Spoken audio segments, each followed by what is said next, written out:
Two Fox Valley investment specialists are being accused of taking millions from their clients.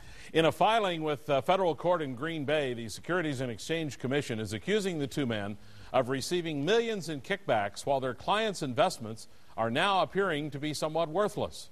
Fox 11's Evan Perrault takes a closer look. From this small building in Greenville, the Securities and Exchange Commission believes Wealth Management LLC CEO James Putman of Menasha and former President Simone Favola of Appleton took part in an old-fashioned kickback scheme, where both men each pocketed at least $1.24 million in 2006 and 2007 from their clients' investments.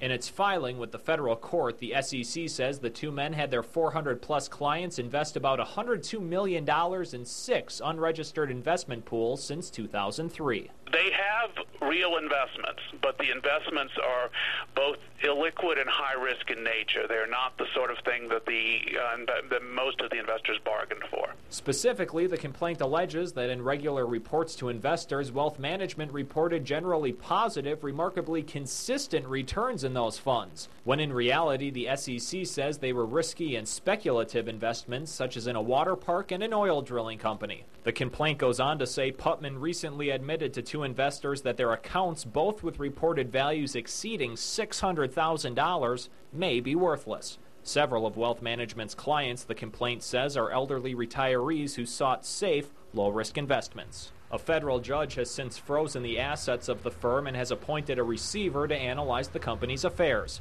Putman has said he has been cooperating with federal authorities and in a statement offers sincere apologies to Wealth Management clients and staff for the concern and controversy this is causing.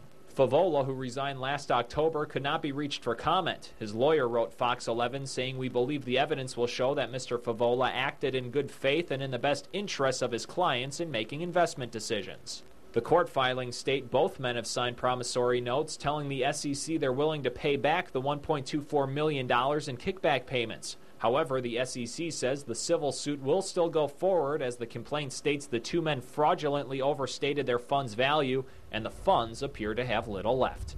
In Greenville, Evan Perrault, Fox 11 News. The court-appointed receiver will determine how much money is actually left and how to disperse it among the clients. Meanwhile, a hearing is scheduled for Tuesday in federal court in Green Bay. You can read the SEC's entire complaint online on our website through a link in the News Link section of our homepage.